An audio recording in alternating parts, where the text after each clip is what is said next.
Bonjour à tous, merci d'être présents. Nous allons pendant 1 heure évoquer la RSE et la raison d'être des entreprises, freins ou facteurs de compétitivité. Alors à mes côtés, Isabelle Grosmaître, CIO de Goodness & Co, Laurent Vallée, secrétaire général de Carrefour, et Pascal Durand, député européen. Alors avant de leur laisser la parole, je vous remets juste le contexte, quelques dates et quelques grands textes. En France, la RSE, qui vise à concilier de manière volontaire les performances économiques, sociales et environnementales des entreprises, est apparue avec la loi NRE de 2001, qui a rendu obligatoire pour les sociétés cotées en bourse un reporting sur l'environnement, le social et la gouvernance. Elle a vu son périmètre étendu, notamment sur le climat, par les lois Grenelle 1 et 2 de 2009 et 2010, puis par la loi de programmation sur la transition énergétique de 2015. On retrouve cette exigence de reporting avec la loi sur le devoir de vigilance de 2017. On peut aussi mentionner l'article 29 de la loi Climat, adopté en 2019, qui prévoit de définir les obligations de reporting, cette fois-ci des investisseurs, sur les risques climatiques et la biodiversité, et dont le décret d'application est sorti le 27 mai 2021. Au niveau européen, c'est la directive NFRD sur le reporting non financier de 2014, transposée en France par l'ordonnance du 19 juillet 2017 et le décret du 9 août 2017, qui a apporté aux entreprises une méthodologie et qui a remplacé le reporting RSE par une déclaration de performance extra-financière. Nous le voyons aujourd'hui, les enjeux climatiques sont au sein des préoccupations et aussi des engagements européen de la France qui prépare sa présidence de l'Union européenne en 2022. La crise sanitaire a accéléré la reconnaissance des enjeux sociaux et environnementaux comme facteurs de risque et d'opportunités stratégiques pour les entreprises. Les salariés des entreprises recherchent du sens à leur travail. Les acteurs institutionnels qui financent ou qui investissent dans les entreprises n'opposent plus le critère de rentabilité à celui de responsabilité sociale et environnementale. Enfin, la loi Pacte du 22 mai 2019 est venue renforcer la RSE. Elle accompagne cette transformation en intégrant la prise en compte des enjeux RSE pour toutes les entreprises, quelle que soit leur taille, leur statut et leur activité. Elle va plus loin puisque les entreprises peuvent inscrire dans leur objet social une raison d'être, dans leur statut, pour matérialiser leur vision à long terme. Elles peuvent aller encore plus loin puisqu'elles peuvent se transformer en société à mission. Aujourd'hui, de nouvelles réformes dans une perspective à long terme sont attendues de l'Europe.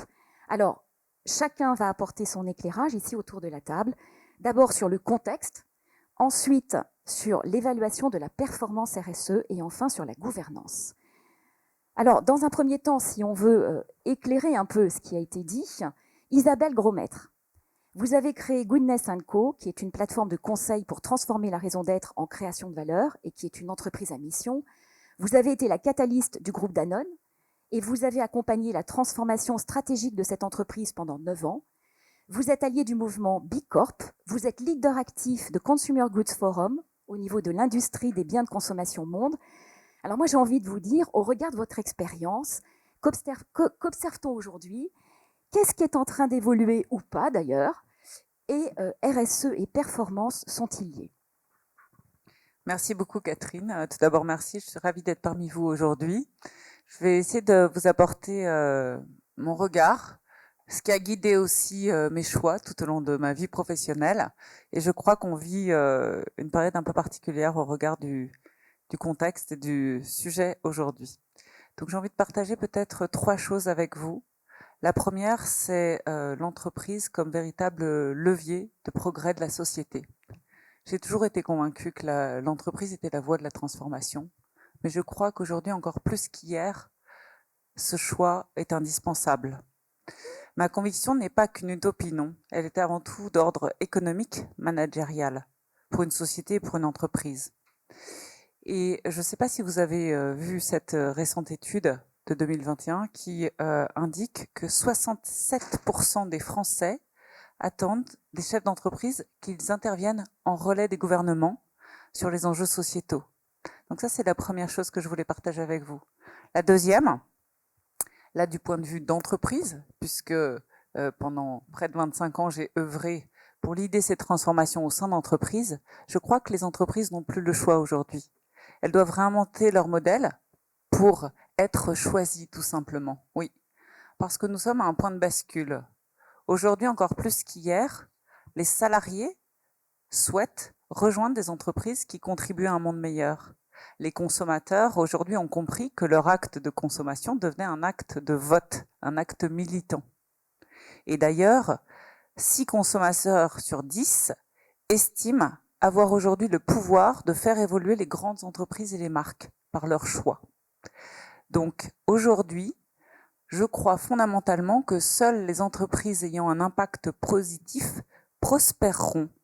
Pourquoi ? Parce qu'elles seront choisies par les collaborateurs, les consommateurs, les investisseurs et les partenaires. Et enfin, le dernier point, je vais être un peu provocatrice, mais je crois que le chapitre de la RSE, c'est un peu un chapitre du passé. Pourquoi on parle de dépassement des politiques RSE? Parce que je crois qu'aujourd'hui, on est à une phase, un chapitre où on cherche à créer des modèles vertueux. Et je vais m'expliquer. Pour moi, les politiques RSE, c'est limiter nos externalités négatives en tant qu'entreprise. C'est s'assurer qu'on fait bien les choses. Et par exemple, vous pouvez être une entreprise dans le tabac ou une entreprise extrêmement polluante pour notre planète, avoir, j'exagère volontairement, des politiques RSE avec un très bon scoring, parce que vous avez une politique diversité extraordinaire, vous avez beaucoup de femmes à la table dans le conseil d'administration, le comité de direction, le comité exécutif. Certes, c'est très bien. Vous pouvez avoir des achats responsables, très bien. Mais cela n'est pas suffisant, bien sûr. Et là, vous avez probablement compris le point. Aujourd'hui, il est nécessaire de dépasser ces politiques RSE, de créer des modèles vertueux, d'aller plus loin, de repenser nos modèles de consommation. Je vous donne juste un chiffre que j'ai découvert en préparant cette intervention. Dès 2018, pour ceux qui travaillent dans la fashion, dans le luxe, dès 2018, le marché de la fripe, ou plutôt de la seconde main, dépassera le marché de la fast fashion. Donc on réinvente aujourd'hui les modèles pour créer des modèles vertueux. Alors aujourd'hui, je crois que la question, c'est comment faire de la raison d'être un avantage concurrentiel. Comment cultiver justement cette synergie entre performance économique et impact positif. Le temps est venu pour les entreprises de créer du sens. Le temps est à l'action. Alors comment mettre cette raison d'être au cœur du business ? Merci Isabelle. Alors Laurent Vallée, Carrefour s'est doté justement en 2018 d'un plan de transformation sur 5 ans, Carrefour 2022, avec pour ambition de devenir le leader de la transition alimentaire pour tous. Mais surtout, Carrefour a été l'une des premières sociétés du CAC 40 à inscrire la raison d'être dans ses statuts. Alors pour rebondir sur ce que dit Isabelle, est-ce que vous pourriez nous partager l'expérience de Carrefour ? Pourquoi avez-vous adopté une raison d'être ? Qu'est-ce que cela vous a apporté ? Et voilà, quel bilan pouvez-vous en dresser ? Merci beaucoup. Bonjour à tous. Alors, au premier point, parce que je suis là pour vous dire quelques mots sur la petite expérience qu'on a eue chez Carrefour, c'est le petit apport que je peux avoir. Pourquoi est-ce que Carrefour a adopté une raison d'être en 2019 ? En effet, à notre Assemblée Générale 2019, donc peu de temps après l'adoption de la loi Pacte, on a adopté une raison d'être. Je crois que c'était l'effet d'une volonté et des circonstances. D'une volonté qui tient à ce que, comme vous l'avez indiqué, au moment du lancement du plan de transformation de Carrefour qui a été lancé en 2018, il y a eu une volonté très forte, avant l'adoption de la loi Pacte et pour la distribution et pour notre entreprise, de positionner l'entreprise sur quelque chose qui correspond à son identité, c'est de favoriser la transition alimentaire pour tous, et donc de favoriser une évolution vers manger mieux, de favoriser une production plus responsable, à notre mesure, en restant un distributeur généraliste, donc en ne faisant pas tout parfaitement et tout constamment parfaitement, mais cette volonté existait, et elle préexistait à la loi Pacte, et au demeurant, elle était déjà, je crois, dans l'identité de Carrefour, avant même le plan de transformation. Des circonstances en deuxième lieu, parce que au moment où la loi Pacte est adoptée, au fond, à la différence d'autres entreprises, on n'a pas adopté une raison d'être, ou l'Assemblée Générale n'a pas adopté une raison d'être parce qu'on voulait absolument être pionnier ou parmi les premiers. C'était pas tellement le sujet, c'est qu'au fond, on était prêt. À la différence d'autres groupes, on avait travaillé toute une année sur le plan de transformation, fait participer les collaborateurs, essayé de travailler à cette notion de transition alimentaire. Au fond, sans le formaliser, sans le dessiner pour que ça atterrisse sur une raison d'être, ça a dû correspondre ou ça doit correspondre à ce que d'autres entreprises, d'autres grands groupes, dans des circonstances et selon des modèles différents, ont dû faire ensuite. Donc les circonstances ont fait qu'on était prêt, qu'elle n'était donc, entre guillemets, pas trop difficile à rédiger, en tout cas, c'était déjà à peu près prêt. Et on l'a voulu à la fois, je ne la connais pas par cœur, hein, donc ne me demandez pas de la citer, mais on l'a voulu à la fois assez... j'allais dire terre à terre, on est un distributeur, on doit distribuer les meilleurs produits dans les meilleures conditions, dans les territoires au meilleur prix. C'est ça qu'on fait, et la raison d'être doit être ça, avec une aspiration qui est la transition alimentaire pour tous, donc à la fois terre à terre et stratégique, parce qu'elle essayait de résumer modestement ce qu'on voulait faire comme stratégie. Et on a fait le choix, l'Assemblée générale a fait le choix de l'inscrire dans les statuts. Alors, ça c'est en résumé ce qui s'est passé chez Carrefour. Qu'est-ce que ça nous a apporté ? Là encore, je crois qu'au moment de l'adoption, ça rejoint un petit peu ce que disait Isabelle, c'était un petit peu une forme de couronnement, entre guillemets, dans le timing d'un process d'évolution, de dessin, de mobilisation de l'entreprise. Vous dire que ça a eu un impact très fort sur les collaborateurs, etc., ce serait sans doute surestimé. Mais néanmoins, ça paraissait logique et en tout cas, c'était facilement explicable à nos collaborateurs et dans cette mesure, c'était un apport. Alors, quel bilan on peut en dresser? C'était votre dernier point. Là, c'est un peu plus délicat. Je rêverais que les consommateurs viennent tout le temps chez Carrefour depuis qu'on a adopté une raison d'être et à cause de notre raison d'être. La vérité m'oblige à dire que je crois que les motivations des consommateurs sont parfois un petit peu ailleurs. Donc, le bilan, s'il est à rechercher, il est un sentiment de fierté et de cohérence avec l'énoncé corporate, avec l'énoncé même investisseur qui a été porté. Donc ça, je crois qu'il y a quelque chose de fort, c'est peut-être un peu exagéré, mais en tout cas de satisfaisant là-dedans. On y reviendra, je crois, un tout petit peu après, c'est qu'on essaye de mesurer ou de vérifier dans quelle mesure, parce qu'on s'est tout de suite dit, un jour on va nous poser la question, mais il faut être très honnête, vous l'atteignez pas, vous en faites quoi, etc. Donc ça, on a travaillé évidemment dessus. Le dernier point, c'est que, pour me détacher un tout petit peu de Carrefour, c'est que néanmoins la loi Pacte a été adoptée il y a 2 ans, donc certaines entreprises l'ont adoptée en 2019, un peu plus en 2020. Je me suis interrogé avant de venir ici, j'ai parfois un petit peu le sentiment que, comme on est dans une société où ce genre de choses évolue vite, les mots passent, les slogans ou les baselines de ce type-là passent, et que si on partage l'inspiration d'Isabelle, il faut veiller à ce que cette dynamique et cet élément ne disparaissent pas, et que les gens, soit les sociétés en ont adopté une et ils se disent, bon, bah, c'est fait, j'ai adopté une, et voilà, hein, bien sûr, soit celles qui ont fait le choix de ne pas en adopter, et il y a de bonnes raisons pour ne pas le faire, ne le faites plus et qu'on ne tue pas. Et ça, je pense que c'est peut-être un petit peu le sujet des mois qui viennent et des années qui viennent. Pardon, j'étais un peu... Merci Laurent. Alors quand vous parlez justement des choses qui peuvent arriver dans les mois ou les années qui viennent, je vais me tourner vers vous, Pascal Durand.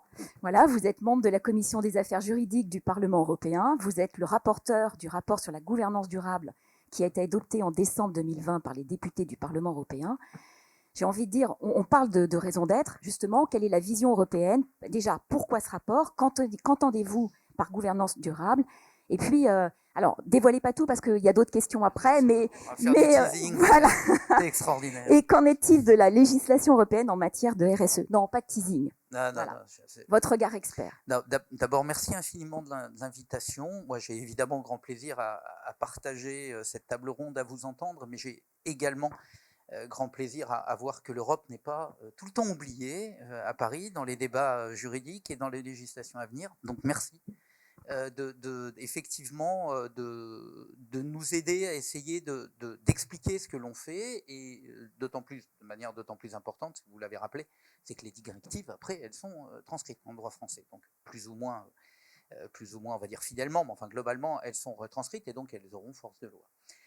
Moi, je voudrais commencer par le contexte. Ça a été évoqué tout à l'heure par Isabelle. C'est important de savoir d'où l'on parle et pourquoi on parle. Le droit, et on l'a tous appris, je crois qu'il y a beaucoup de juristes dans la salle, c'est d'abord et avant tout la sécurité. Dans les logiques de droit écrites, qui sont les nôtres. Le droit, c'est la certitude, la sécurité, le fait que quand on investit, lorsqu'on va vers quelque chose, on sait si c'est légal, pas légal, si on fait bien, si on fait pas bien. Après, j'allais dire, il y a la marge. La marge, c'est aussi la com, c'est aussi l'image qu'on veut donner de son entreprise, etc. Mais moi, je m'intéresse vraiment au texte législatif. Et c'est important parce que sur la logique française de la loi Pacte, il y a quand même un certain nombre d'actions volontaires. Et ça a été très bien décrit, c'est-à-dire que ce sont des choix d'entreprise. Mais globalement, on les fait pas, voilà, il ne se passe pas grand-chose. Moi, mon rôle, en tant que législateur, c'est de faire en sorte que l'on arrive à avoir des normes qui soient partagées, des normes qui puissent être objectivement contrôlées. Et c'est pour ça que je tiens vraiment au terme de sécurité et d'objectivation du contrôle. Là, la logique européenne, donc vous l'avez dit, il y avait les rapports extra-financiers. Alors, le terme RSE, effectivement, après on met ce qu'on veut derrière, ça fait bouger les lignes. Ça a fait bouger, vous l'avez dit, on est à un moment très particulier. Moi, quand j'ai commencé comme avocat, et je suis vieux, mais ma formation, c'était le contrat. La société, c'est un contrat. Et c'est un contrat qui a vocation à quoi? À partager les pertes et les bénéfices. Moi, on m'a martelé ça quand j'étais à la fac. Et petit à petit, et je dois dire qu'au début, quand on m'a parlé de RSE, je regardais ça en disant, mais attendez, l'entreprise, c'est pas son rôle. Elle n'est pas là pour essayer de regarder si le monde doit être plus social, plus machin. Oui, bien sûr, au sein de la structure. Mais globalement, on ne demande pas à l'entreprise de participer au bien-être général. Ça, c'est le rôle de l'État. Et je dois dire que j'ai évolué et que donc cette prise de conscience du rôle dans la société de l'entreprise est quelque chose qui est nouveau. Et c'est ça qu'il faut arriver à mettre en musique et en scène. Et c'est compliqué, parce qu'on touche à quelque chose qui n'est pas au cœur du droit. Quand on commence à expliquer qu'il faut respecter les droits humains, les droits sociaux, oui, mais respecter les droits humains, par exemple, au Bangladesh, on peut faire travailler des enfants. Donc je respecte le droit si je fais travailler des enfants. Où est le problème? Si je me place juste dans une logique de juriste pur, après tout, si l'esclavage est autorisé dans certains pays, j'opère dans ces pays-là, je respecte le droit. La question, et vous l'avez dit, c'est que les consommateurs, les salariés, les chefs d'entreprise, leurs cadres, les boards commencent à dire oui, mais nous faire travailler des enfants, même si c'est autorisé, ça ne nous va pas. Ça ne nous va pas pour beaucoup de raisons.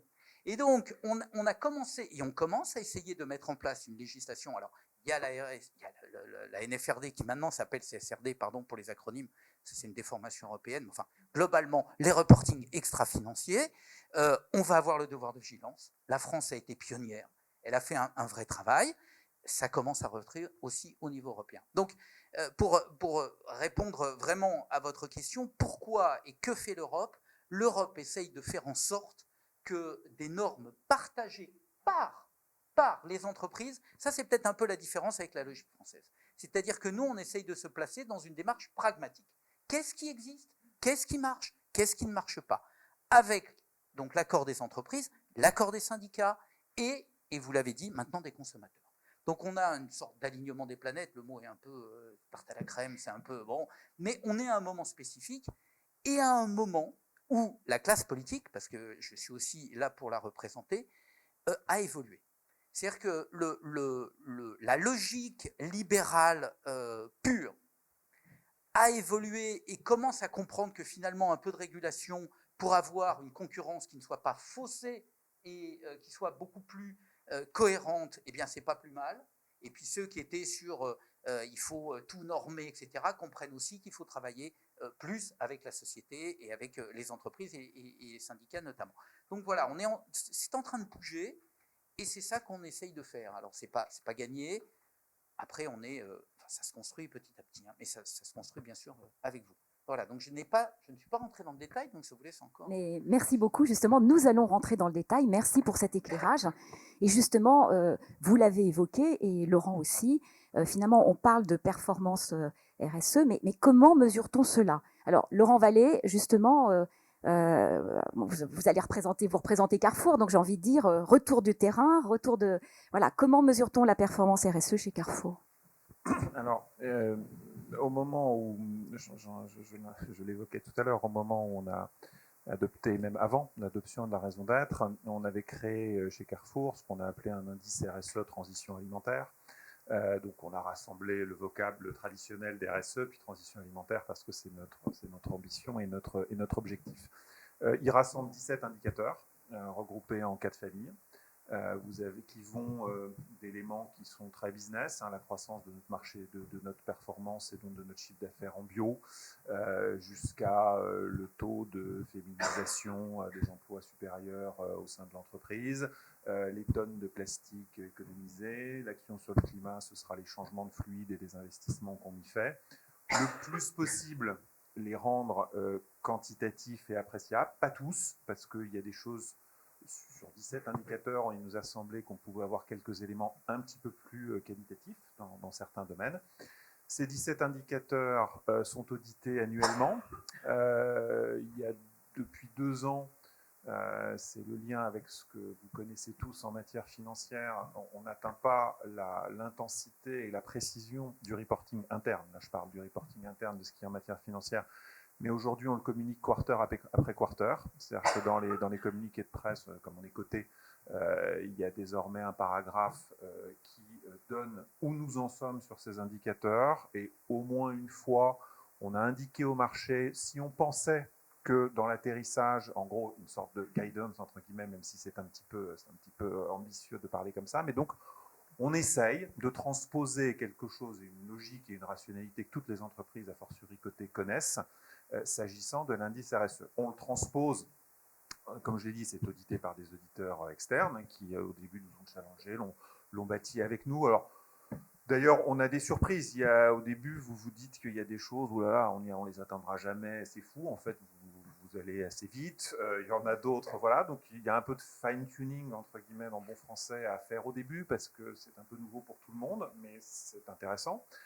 Et puis, comme pour d'autres indicateurs, d'emblée, ça représente 20% du bonus du mandataire social, cet indice-là. Donc, l'indice, chaque indicateur arrive à un certain pourcentage, il y a une moyenne, et puis vous avez une performance, on l'atteint à 100%, à 102%, ou on ne l'atteint pas. C'est une fraction ça a été d'abord une fraction de la rémunération variable du mandataire social. L'année suivante, en 2019, dans notre premier programme de LTI concerné, c'est devenu un critère à peu près pondéré de la même manière pour le LTI, donc sur le périmètre de la rémunération long terme de ceux qui en bénéficient. Et depuis cette année, pour une part importante des managers, c'est aussi pris en compte. Donc voilà, de manière assez simple, pragmatique, comment on essaye de mesurer. Il y a des défauts, le reporting n'est pas facile, parfois on tâtonne. Et comment on incentive sur le sujet, de la manière la plus classique et la plus traditionnelle que connaissent les entreprises, c'est d'en faire une composante d'éléments de rémunération variable. Très bien. Isabelle, est-ce que vous pourriez compléter cet éclairage? Comment la RSE devient un indicateur clé au cœur du business model? Je crois que sur cette question, l'exemple de Laurent est très clair. Donc, j'ai envie d'apporter peut-être un autre éclairage qui est au-delà du reporting et donc de s'assurer qu'on progresse bien dans l'ensemble des indicateurs qui ont été fixés. Ce que je vois beaucoup dans les entreprises que j'accompagne, c'est comment passer d'une logique de compliance à une logique de en quoi la RSE devient une boussole stratégique. Et donc, comment je la mets en musique pour qu'elle devienne créatrice de valeur pour mes clients, pour mes collaborateurs, pour mes partenaires. Et donc, par rapport à ça, j'ai peut-être envie d'appuyer 2 choses. Je vois que les entreprises qui réussissent bien, comme Carrefour d'ailleurs, c'est celles qui utilisent ces indicateurs comme une boussole stratégique pour guider leurs choix, leurs actions. Donc Laurent, tu évoquais la partie rémunération variable. Je peux vous donner un autre exemple qui est une entreprise Mars, pour ceux qui la connaissent, qui est une entreprise familiale, qui est en train de mettre en place un compas, une boussole stratégique, sur l'ensemble des critères et des indicateurs RSE qu'on a choisi 2 sur 4 familles, donc 8 en tout. Et sur ces 8 indicateurs, en fait, ça sert véritablement de boussole à la fois pour l'ensemble des business reviews, pour l'ensemble des choix d'investissement à 3 ans et pour les rémunérations variables des dirigeants. Donc ça, c'est vraiment à quel point ces indicateurs peuvent être parfois une boussole stratégique au quotidien dans les choix de l'entreprise. Et puis aussi quelque chose qui m'est cher, c'est ces indicateurs RSE, donc pas l'ensemble peut-être, mais vraiment faire les bons choix de ceux qui sont primordiaux, à quel point on peut les relier dans une boussole pour engager les gens autour de nous dans un destin commun. C'est-à-dire, et Laurent, tu le soulignais, à quel point ces sujets-là sont importants pour les collaborateurs, mais on le voit aussi dans cette logique d'impact sociétal. Évidemment, les parties prenantes jouent un rôle essentiel. Et donc, ces indicateurs, quand ils agissent comme une boussole pour engager, on emmène les gens beaucoup plus loin. Et là, je vais vous donner l'exemple que l'on a mis en place chez Danone. Donc, on avait 9 indicateurs, 9 grands objectifs d'entreprise. Et chaque année, on demandait 2 fois par an aux 100 000 Danoneurs de s'exprimer sur ces 9 indicateurs pour connaître de leur point de vue quelle était l'urgence, quel était l'indicateur prioritaire pour eux, pour leur pays, pour leur fonction. Et en fait, 86 000 d'entre eux répondaient à chaque fois. C'est énorme. Donc les collaborateurs avaient une voix, ont une voix dans l'élaboration du plan strat. Et donc je crois que ces indicateurs RSE, lorsqu'ils deviennent une boussole stratégique, peuvent à la fois guider les choix et les actions de l'entreprise, de l'équipe dirigeante, et à la fois engager pour un destin commun les collaborateurs et les parties prenantes. Merci Isabelle. Alors on va se retourner maintenant du côté européen, même si la France n'abandonne pas complètement l'Europe, parce que le gouvernement a mis en place une plateforme impact.gouv pour permettre aux entreprises de publier en toute transparence leurs données environnementales, sociales et de bonne gouvernance, et de façon à anticiper justement la réglementation européenne. Alors Pascal Durand, le 21 avril 2021, la Commission européenne a adopté sa proposition de directive sur la publication d'informations en matière de durabilité par les entreprises. C'est la directive CSRD qui va remplacer justement la réglementation NFRD. Pas la remplacer. Très bien. Et bien alors justement, parlez-nous-en. Donc quel est l'impact? Et puis, allez-y. D'abord, oui, vous faites bien de dire que la France est très impliquée. Ça a échappé à certaines personnes en France, mais pas à tout le monde. On va avoir la présidence tournante de l'Union européenne à partir de janvier 2022.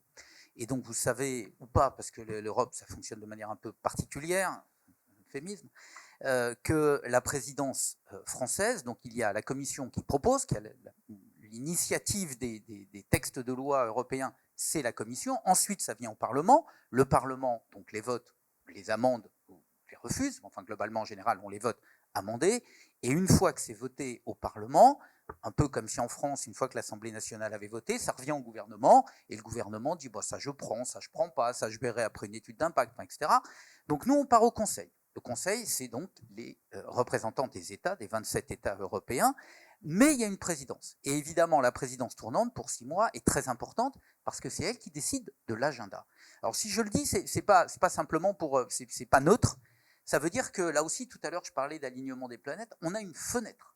Je dis qu'on a une fenêtre tout simplement parce que le gouvernement français, et notamment Olivia Grégoire, à laquelle je veux rendre hommage aujourd'hui, parce qu'elle a vraiment pris ce sujet à bras-le-corps, elle fait un travail absolument remarquable à Bercy, et elle en fait une priorité, donc de cette directive et de la révision de cette directive. Donc il faut qu'on arrive, nous, au Parlement, à avoir décidé sur un texte avant, on va dire, décembre, janvier, pour que la France puisse effectivement le mettre à l'agenda. C'est de la cuisine, mais c'est une cuisine très importante, parce que si on perd cette fenêtre, alors ça risque après de ne plus être du tout à l'agenda des prochaines présidences, et donc s'il le faut en 2023, 2024, nous n'aurons pas la révision de la directive. Donc voilà pourquoi c'est important effectivement que la France soit impliquée, et que les entreprises françaises, je l'ai dit tout à l'heure, mais poussent, parce qu'on a des résistances, parce que le monde européen effectivement est fait de 27 pays différents, de cultures juridiques différentes. Imaginez ceux qui sont sortis il n'y a pas très longtemps du communisme, et qui voient donc les régulations de manière quand même, je vais dire, un peu compliquée. parce que ça leur rappelle souvent de mauvais souvenirs. Et donc, il y a des résistances qui sont des résistances au-delà de la raison, au-delà du juridique. Donc, il faut évidemment avoir des gens qui poussent. Alors, ça, c'est le contexte et je vais aller très vite sur ce que l'on essaye de faire. Je dis bien ce que l'on essaye, parce que je ne vous vends pas, entre guillemets, quelque chose qui n'existe pas encore. On a un projet de directive, mais je l'ai bien dit, ce projet de directive, on va l'amender au Parlement. J'ai été désigné comme rapporteur, mais il y a encore des arbitrages à faire, mais globalement, donc nous, on va essayer de l'amender un peu, et ensuite c'est au Conseil. En gros, le contexte. Actuellement, ce sont les grandes entreprises cotées qui sont soumises à ce reporting. Là, on va l'étendre à toutes les entreprises cotées, PME, pas PME, de manière à ce que le champ soit un champ plus égalitaire. On va essayer aussi de l'étendre sur l'alignement de la directive comptable. Alors ça vous dit pas grand-chose, mais la directive comptable européenne, c'est plus de 250 salariés. Globalement, on va faire court, 40 millions de chiffre d'affaires. On va, et surtout, ça c'est ce qui me tient le plus à cœur, et vous l'avez dit, vous avez 17 critères. Ces 17 critères, vous les avez définis avec votre auditeur. S'il le faut, Intermarché, il en a 12. S'il le faut, je ne sais pas, je ne vais pas défiler tous vos concurrents, ils en ont 23. Bon, moi, ce qui m'intéresse, et ce qui intéresse le business, parce que ce qui intéresse aussi les fonds, pour avoir une visibilité, je l'ai dit tout à l'heure, le droit, la sécurité, c'est le fait qu'on ait au moins, comme en matière comptable, un bilan, il est normé. Après, on n'empêchera jamais ni les fraudes, ça sera marginal, ni ceux qui veulent ajouter des informations pour leurs investisseurs, les consommateurs, les salariés. Ça ne me gêne pas. Mais le bilan, il est normé. N'importe où dans le monde, on est capable de lire le bilan d'une entreprise et en gros de faire une analyse qui soit objective de la santé économique. Il faut qu'on arrive à la même chose sur l'extra-financier. Sur l'extra-financier, j'ai actuellement dans le monde 1700 rapports différents. 1700. Et je ne parle pas là de ce que l'on rajoute en plus à titre volontaire. Donc 1700 rapports différents, ça veut dire que ni un auditeur ou une auditrice sérieuse, ni un fonds, alors qui va travailler avec ses propres auditeurs, mais vous imaginez le boulot, ça veut dire que chacun travaille avec son partenaire, ça va être différent. Et alors les ONG, vous parliez des parties prenantes, ils ne peuvent pas contrôler et on n'a pas des normes. Donc voilà, le boulot, c'est d'arriver à faire en sorte qu'il y ait un reporting de standard. Et là où j'ai vraiment besoin de travailler, et ça c'est ce qui différencie peut-être l'Europe de la France, c'est que nous on ne veut pas vous imposer. On ne va pas arriver en disant à Carrefour, la distribution, vos normes c'est ça, ça et ça. Non, il faut que vous nous aidiez à définir les normes dans la grande distribution. Que Danone puisse... Bon, enfin bref, je ne vais pas entrer dans le détail, tout le monde comprend ce que je veux dire. Il faut qu'on définisse ces normes, que ces standards soient partagés, qu'ils soient acceptés par le business, par les syndicats et par les ONG, et qu'on avance. Donc, 50 000 entreprises vont être concernées. Pour le moment, on est à peu près à 10 000. 11 000 actuellement. Ça veut dire 50 000. C'est demain. Ça veut dire des standards qui sont partagés après-demain, parce qu'il faut le temps de les mettre en place. On ne va pas se raconter d'histoire. Il faut qu'on ait un principe de double matérialité. Vous l'avez dit tout à l'heure, ça change beaucoup de choses. C'est-à-dire, c'est non seulement l'impact que l'externe peut avoir sur l'entreprise, et c'est très important, notamment l'approvisionnement, on l'a vu avec les puces, etc., mais également quel est l'impact que l'entreprise, je parlais tout à l'heure du travail de l'esclavage, etc., ou d'autres problématiques environnementales ou de droits humains, il faut qu'on puisse objectivement les auditer et le dire. Et ça ne veut pas dire, c'est du déclaratif, on n'est pas encore dans le répressif, là, et c'est tant mieux. Mais on est déjà dans le déclaratif, ça veut dire que ça va être audité si on a un vrai travail, et on va donc avoir des informations. Ces informations, elles vont être données au board, elles vont être données aux syndicats, elles vont être données aux consommateurs et aux ONG. Donc voilà, donc je l'ai dit, donc la clause de révision des standards, ça c'est très important. Il faut qu'on étudie, voir comment ça se passe. C'est pour ça qu'on révise la directive, c'est pour ça que j'insiste, ce n'est pas un nouveau texte, c'est une évolution d'un texte déjà existant où on va essayer d'améliorer ce qui ne fonctionnait pas et de l'étendre, et je vous dis d'avoir des normes. Et ce qui est très important, et je termine là-dessus, c'est qu'on rentre, alors c'est un vrai débat que vous connaissez par cœur, mais entre la soft law et la hard law. C'est-à-dire que on est en train de passer d'une logique où chacun fait ce qu'il veut dans son camp, et certains le font très bien, et d'autres ne le font pas du tout, voire magouille, parce que c'est aussi des fausses déclarations quand ce n'est pas contrôlé. Et on est en train de passer dans un monde où on va essayer de réguler de manière obligatoire.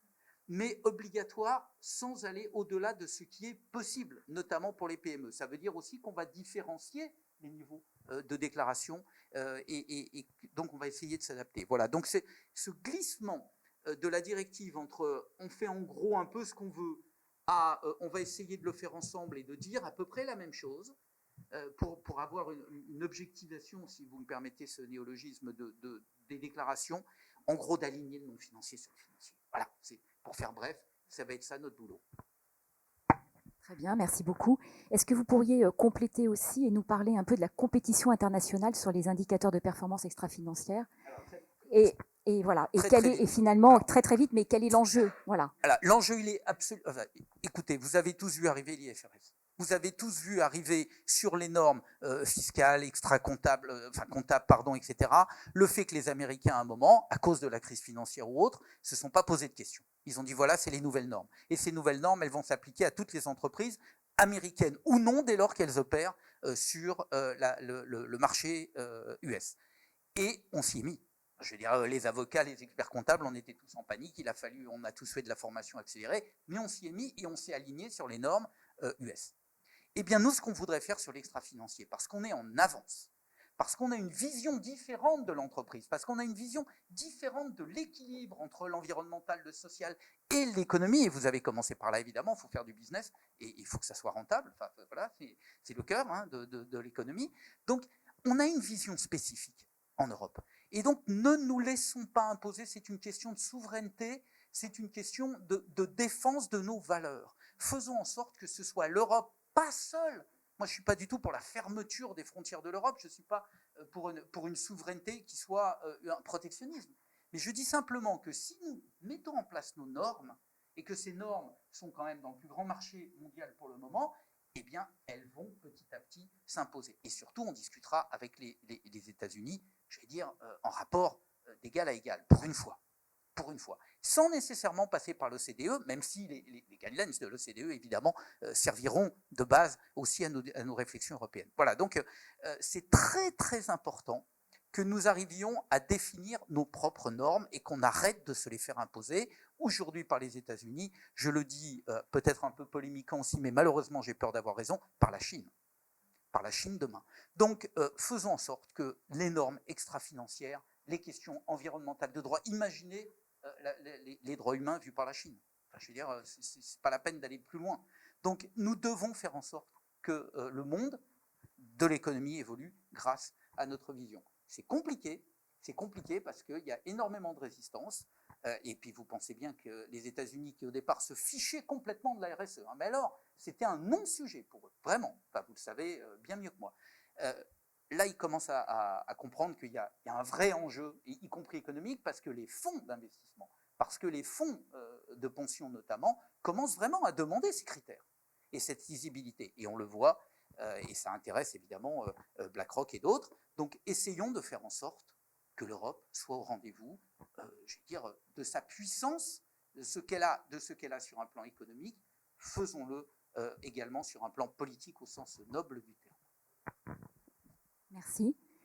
Alors, on va aborder notre dernière partie. L'entreprise est évidemment partie prenante avec son écosystème. Cela impacte les modèles de gouvernance. Laurent Vallée, allez, encore un retour d'expérience. Gouvernance de la RSE ou de la raison d'être, comment l'entreprise pilote-t-elle ces sujets? Et comment Carrefour, finalement, pilote-t-elle ces sujets? Alors, je vais venir dans un instant, vraiment de manière très, très peu originale par rapport à toutes les entreprises qui le pilotent, à mon avis, de manière assez comparable. Je ferai peut-être juste un commentaire sur ce que M. le député a dit. Quand j'ai parlé de l'indice RSE, c'est, j'allais dire, malheureusement pas le seul référentiel auquel on se soumet. On l'a un petit peu créé parce que il fallait des éléments, j'allais dire, qui aient une plus grande adhésion avec notre plan stratégique, en quelque sorte. C'est la raison pour laquelle, parce qu'il nous semblait que c'était assez pertinent. En revanche, notre ERD, la DPEF et beaucoup d'ONG que vous connaissez qui prévoient ces référentiels, on s'y soumet aussi.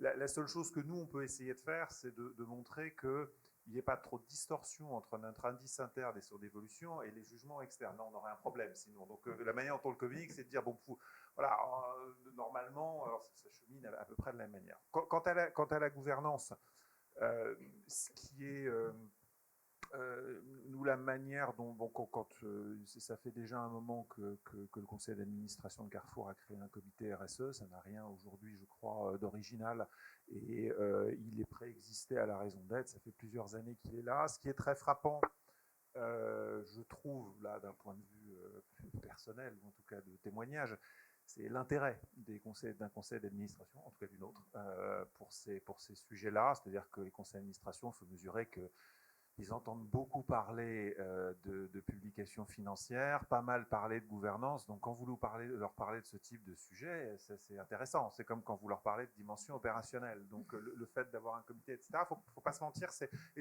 Et j'allais dire tous les profils. Il ne faut pas se dire qu'il y a des profils qui sont plus intéressés par ce sujet. Honnêtement, depuis 4 ans, ça fait 4 ans que je suis Carrefour, on sent quand même une certaine évolution. On a, nous, créé un comité de transition alimentaire au départ, au lancement du plan. On a créé des formules un peu annexes ou accessoires, comme il y en a plein de variétés dans les entreprises. Là, le bilan est un petit peu mitigé. Je crois que c'est vraiment la gouvernance de droit commun, le management et la gouvernance qui doit s'en saisir au même titre que tous les sujets. En tout cas, mon expérience, c'est de créer des points de gouvernance satellitaires à celles qui existent, n'est pas très performant, mais peut-être qu'on s'est mal pris et peut-être qu'on l'a mal fait aussi. Merci. Isabelle, est-ce que vous pourriez compléter justement, puisque vous accompagnez les entreprises dans la transformation de leur raison d'être en création de valeur, quels sont les cadres existants un petit peu ? Alors, j'ai envie de vous parler de 2 cadres. On a parlé des entreprises à mission. Il y a un cadre également qui s'appelle Bicorp, qui est un mouvement qui a été créé en 2006, qui vient des États-Unis. Aujourd'hui, on a 4000 entreprises Bicorp dans le monde, 150 en France. Laurent a évoqué tout à l'heure les entreprises à mission. On a en France, depuis que la loi Pacte a été votée, on a aujourd'hui 245 entreprises françaises qui ont décidé de devenir entreprises à mission. Alors ça, c'est un des cadres référents, hein. Il y en a d'autres. Et on n'a pas besoin d'être dans ces 2 cadres-là pour performer et être un acteur référent en la matière. Simplement, ce que j'ai envie de dire, je crois beaucoup, et je vois, et ma conviction profonde, c'est je vois une grande différence entre les entreprises qui mettent en place les modèles de gouvernance adaptés et les autres, et je crois que c'est ce qui va distinguer celles qui vont réussir versus les autres. Parce que dans le sujet de devenir une entreprise avec un modèle plus vertueux,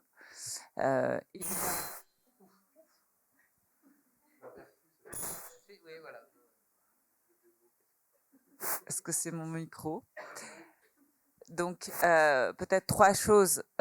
Bien sûr, tout commence par la vision. On parle de la raison d'être. Sans vision, sans savoir ce vers quoi on va, ce pour quoi on agit, quel est notre rôle dans la société, il est difficile de mettre en place une organisation derrière pour opérer intelligemment. Donc, tout commence par cette raison d'être, cette vision. La deuxième chose, et je le vois, n'est pas de définir une raison d'être qui va rester dans les placards ou qui va servir d'artifice de communication. Non, c'est de passer des mots à l'action, de la mettre en musique. C'est pas si simple. Il n'y a pas une baguette magique qui permet d'agir et de transformer une entreprise. Non, je crois que pour ma part, une vision holistique des choses. Je crois qu'une entreprise, elle part en général jamais de zéro. Donc l'idée, c'est de vraiment appréhender ses atouts sur ce rôle-là, de les faire grandir, souvent de les passer à l'échelle, de mettre en place des modèles opérationnels intégrés et non pas à côté. Ça, je crois aussi beaucoup à ça. Et on a parlé d'autres éléments. Mais je crois que ce qui va distinguer les entreprises qui vont réussir par rapport aux autres, c'est celles qui mettront en place des modèles de gouvernance beaucoup plus collaboratifs. Alors évidemment, les premières étapes, c'est peut-être un comité des parties prenantes, mais c'est bien plus que cela.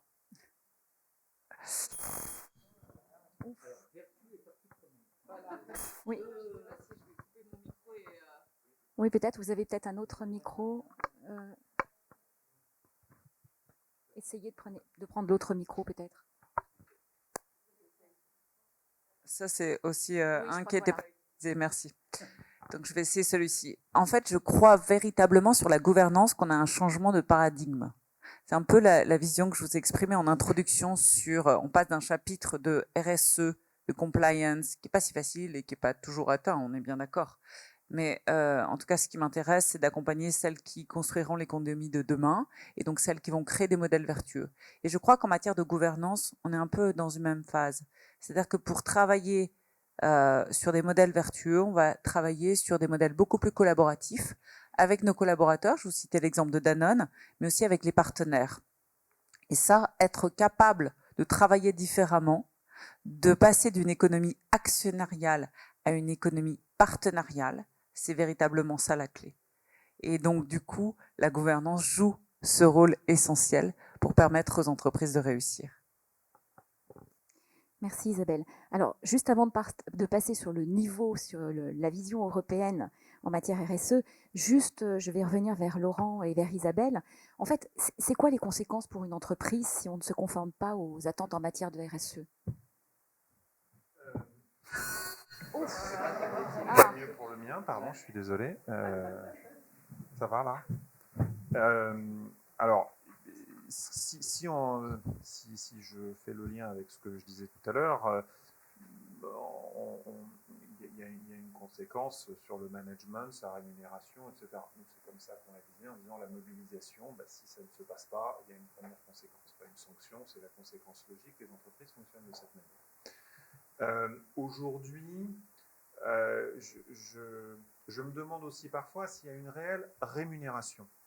Ce que je veux dire par là, c'est que pour des entreprises, je vais parler de la mienne, qui sont assez anciennes, qui ont eu un très bon modèle pendant des années, mais qui doivent se transformer, qui sont ni natives en matière digitale, ni en matière de RSE, et qui donc doivent constamment apporter par la preuve qu'elles évoluent.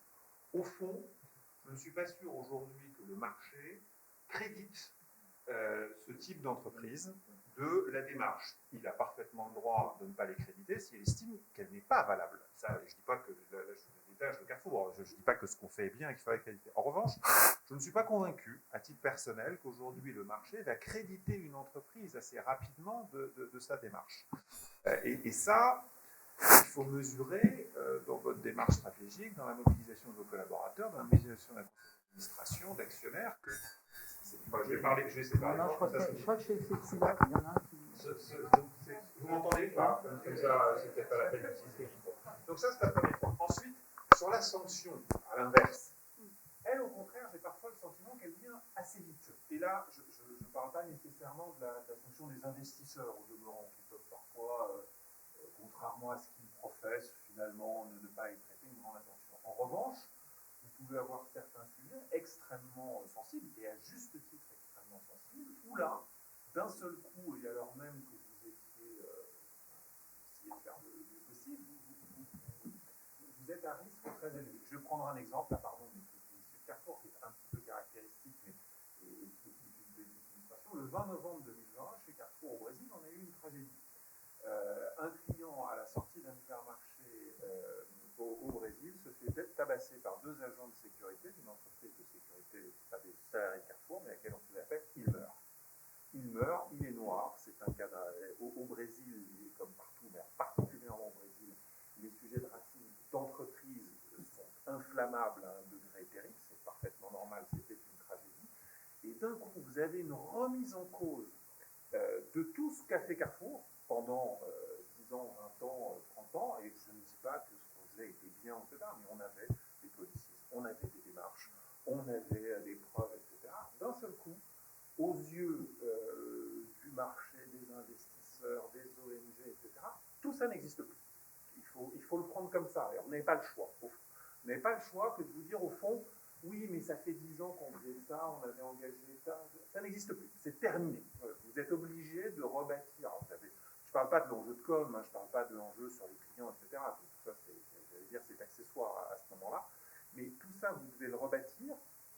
Et donc, ce type de sanction, entre guillemets, ou ce type de crise, et ça peut arriver, je crois, à plein d'entreprises, et on a une industrie qui a une grande empreinte, il y a beaucoup de collaborateurs, donc ça représente un certain nombre de risques, il y a des entreprises qui, par leur activité même, ont des facile, c'est que pour certaines entreprises, le bénéfice ou le crédit que vous retirez de vos démarches n'est pas toujours visible ou en tout cas facile à expliquer à vos actionnaires, collaborateurs, à votre gouvernance. En revanche, aujourd'hui, dans le monde dans lequel on est, sur ces sujets-là, et encore une fois, juste titre, et c'est normal, c'est lié à la responsabilité qu'on évoquait, vous êtes redevable d'un certain nombre de choses, mais l'incident, voire la tragédie comme on l'a vécu, immédiatement met l'entreprise en péril. Et ce déséquilibre, je trouve, n'est pas toujours facile à gérer pour une entreprise et facile à expliquer, ne serait-ce qu'à vos collaborateurs en interne, au marché, etc. Et je trouve, modestement et concrètement, ce qu'on vit, c'est ça qui n'est pas trop facile.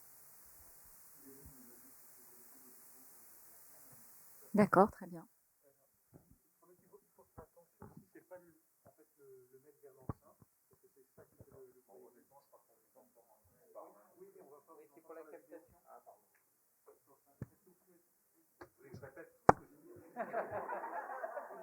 À l'envers. Bon, moi ça marche. Il faut juste pas me tourner dans l'ensemble, c'est ça qui fait du bruit.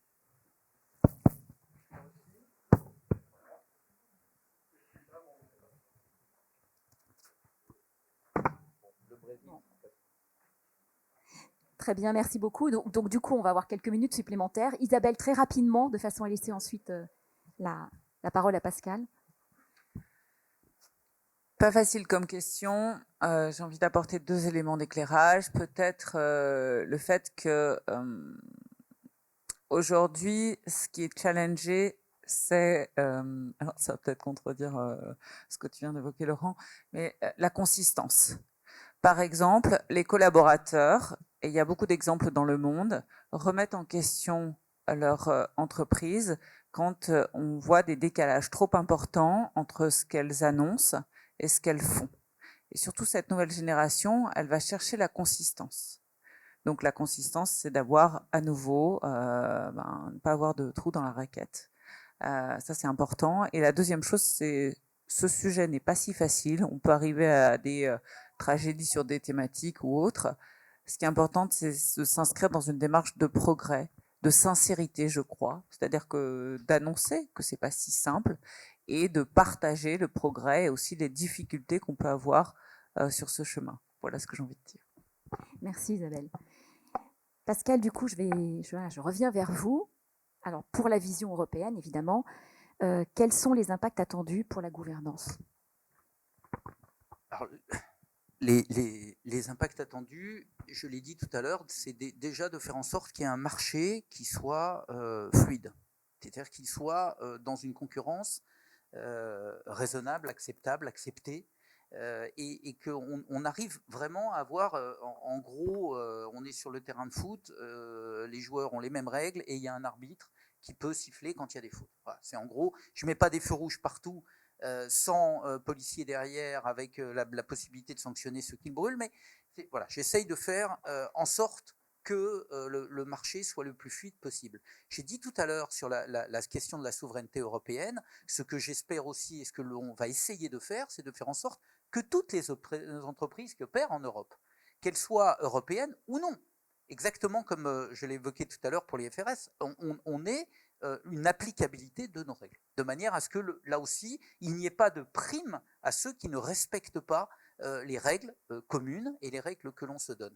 Après, pour répondre à l'exemple de Carrefour et sans entrer dans des grands débats philosophiques, il en va exactement de la même chose pour la démocratie, c'est tout ce qui est, j'allais dire, beau et fragile. C'est compliqué à mettre en œuvre, et ce que vous faites, ce que vous avez fait, ce que l'on essaye de faire nous à notre niveau, c'est finalement d'essayer d'affiner un monde qui, si on le laisse faire, devient un peu brutal. Et on sait très bien que ça va beaucoup plus vite de mettre un grand coup à quelqu'un plutôt que d'essayer de le convaincre par la discussion que sa position n'est pas bonne ou elle est bonne, etc., etc. Donc nous, ce qu'on essaye de faire, et on a la même chose avec le devoir de vigilance qui arrive aussi en parallèle, la RSE, enfin la NFRD, pardon, c'est en gros l'obligation de dire, et le devoir de vigilance, c'est plus l'obligation de faire. Alors, ce n'est pas l'obligation de moyens de résultat. Hein. On reste dans tous les cas dans des obligations de moyens.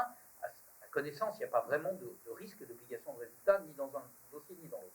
Mais en tout cas, on est donc dans le déclaratif, pour l'extra-financier, dans le contrôle de ce déclaratif maintenant qui va s'améliorer, et puis on sera ensuite dans la déclinaison. Alors, bien sûr que les atteintes à la sécurité humaine, on ne peut pas tout contrôler, mais ce que vous dites sur ce qui se passe au Brésil, et moi c'est un pays que je connais bien, effectivement, c'est d'aller, c'est un vrai débat, et on va l'avoir à l'Europe, et on l'a déjà. C'est jusqu'où on descend dans la chaîne de valeur. Jusqu'où le contrôle est objectivement possible. Quand vous avez à Dakar une usine qui s'écroule et il y a 1500 morts en dessous, etc., évidemment, personne ne demande à Benetton ou aux autres d'aller contrôler la qualité du bâti de l'usine.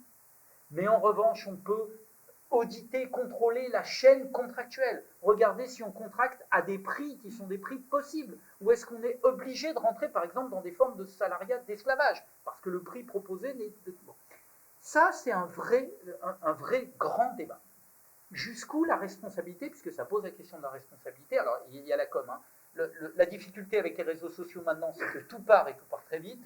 La bonne nouvelle, entre guillemets, c'est qu'il y a tellement d'infos qui tombent, c'est que ce qui était en haut de l'agenda 10 jours plus tard a complètement disparu des radars. C'est terrible, il faut courber le dos. Il y a de la com de crise, évidemment, et vous le savez, mais bon. Donc ce monde-là, nous, ce qu'on essaye de construire, c'est de faire en sorte que les règles du jeu soient des règles acceptées, acceptables, que ça marche, et qu'on essaye un peu de changer et de donner donc à l'économie cet équilibre entre la durabilité et la notion et la nécessité de performance. Et dernier point, les incentives. Vous l'avez dit tout à l'heure, hein, la part de la rémunération. Moi, ce que je n'arrive pas à faire à l'Europe, parce que là, on m'oppose le fait que je rentre dans du dirigisme, c'est d'essayer, par exemple, de faire en sorte que la partie extra-financière soit dans le bonus à 40 ou à 50% des membres du board, etc., que ça soit équilibré par rapport aux financiers. C'est très compliqué, parce que là, je rentre dans le cœur du business, et on est en train de me dire, dites-moi là-haut, occupez-vous un peu de votre parlement, et puis laissez-nous gérer notre business. J'entends ça. Mais je sais aussi, et vous le savez tous, si on se regarde dans les yeux, on sait très bien que si on ne met pas d'incentive, on va être obligé d'être dans le répressif. Et c'est le pire, c'est l'échec complet. Quand on met un dirigeant ou quand il y a un board qui part au pénal, etc., c'est un échec pour tout le monde, y compris pour les avocats. Donc il faut qu'on arrive à déplacer le curseur. Comment je mets de l'incentive? Comment je peux... On le sait, par exemple, les plus-values court terme, long terme, mais c'est des vrais débats. Comment je fais en sorte qu'on donne peut-être des bénéfices à certains, des droits de vote, etc., pour des détentions à moyen ou à long terme. Tout ça, on le sait, hein, toutes ces clés-là, on les a. Après, il faut trouver des majorités pour ça. Et puis, il faut que les entreprises nous aident. Parce que ce que je suis en train de vous dire, ma parole de politique est totalement décrédibilisée, comme tous les politiques. Quand je parle d'un truc, les gens ils vont me regarder en disant, bon, ok, tu dis, mais on s'en fout. Qu'est-ce qu'en pense le business? Et moi, si je n'ai pas des entreprises qui me disent derrière, oui, nous, on veut aussi de l'incentive sur la rémunération de l'extra-financier, etc., j'échouerai. Enfin, nous échouerons à légiférer sur ces questions. Voilà, donc c'est ça l'enjeu. Le reste, j'allais dire, est presque accessoire. Si nous, on ne travaille pas ensemble, si les syndicats ne s'en mêlent pas et si les ONG ne nous aident pas, c'est-à-dire si toutes les parties prenantes ne vont pas dans le même but, alors on risque d'avoir des textes de loi qui pourront, voire pas de texte de loi. Merci. Bien, écoutez, je vous remercie les intervenants pour cette table ronde. Je regarde un peu au fond de la salle. Est-ce qu'on a encore un peu de temps pour les questions ou 2 questions, 2 minutes, 1? Bon, alors, donc je me tourne vers la salle. Merci d'avoir écouté cette table ronde. Est-ce que vous avez des questions? Alors, je ne sais pas, est-ce qu'il y aurait un micro, s'il vous plaît? Bonjour, merci pour ce panel. Une question sur le lien notamment de votre dernière partie de propos avec la taxonomie en cours de discussion là, et finalement, qu'est-ce qui est bien et qu'est-ce qui n'est pas bien pour juger ou pour avoir aussi un regard de l'extérieur des parties prenantes, etc. Très bonne question. On répond à une question, Voilà, juste, la taxonomie, c'est un mot barbare, hein, tout le monde ne sait peut-être pas. La taxonomie, c'est la définition de ce que, globalement, ce qu'est un investissement durable ou un investissement vert, ce qui peut être valorisé par l'entreprise comme étant, j'allais dire, justement, mis en avant sur des critères objectifs. Alors, on est en train de discuter de la taxonomie. On va évidemment rattacher la question de la taxonomie à la directive extra-financière. Nous sommes en train de travailler avec les grands organismes, notamment d'expertise comptable, l'EFRAG, enfin, etc., tout ce qui gère l'expertise comptable au niveau européen, pour intégrer ça.